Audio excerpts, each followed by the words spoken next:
ఎప్పుడు నీ పెరనని ముట్టుకోలేదే కేసీఆర్. నీది కంపు నోరని తెలుసు, నీది మురికాలో కంటే అధ్వానమైన నోరని సంగతి కూడా తెలుసు. నువ్వు కేసీఆర్ స్థాయి కాదు, ఆ విషయం మొదలు గుర్తుపెట్టుకోను.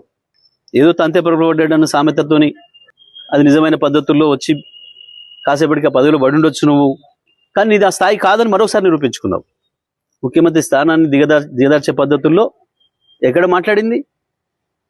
ఎవడన్నా ఎన్నికైనా కొత్త సర్పంచ్లకు చెప్తే కదా, నువ్వు డెడికేటెడ్గా పనిచేయండి, అందరు కలుపుకొని పనిచేయండి, ప్రజలు మీకు ఇచ్చిన బాధ్యతలను పూర్తిగా నెరవేర్చండి, మీ విజయం సాధించండి అని చెప్పొస్తారు ఎవరైనా. నీ చెత్తవాగుడుతోని వచ్చిన వాళ్ళ బ్రెయిన్ జడగొట్టి ఏం సమాచారం తీసుకుపోయారు, వాళ్ళు ఏం మోసుకపోయారు నీ దగ్గర నుంచి మెసేజ్, ఇట్లా బూతులు మాట్లాడాలి కావచ్చు మేమని మోసుకుపోయారు. ముఖ్యమంత్రి అంటూ మాట్లాడేటప్పుడు సో ఉండాలి కదా.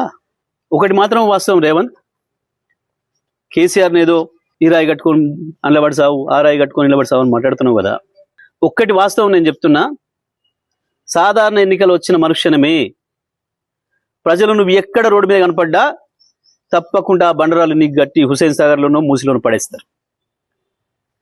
ఆ పరిస్థితి వస్తుంది నీ పార్టీకి, నీ కాంగ్రెస్ పార్టీకి. నీకు ప్రజలే బండరాలు గట్టి మున్సిపాలిటీ చెత్తను వారేసినట్టు తీసుకుపోయి మూసి నదిలో పారేస్తారు. గుర్తుపెట్టుకో.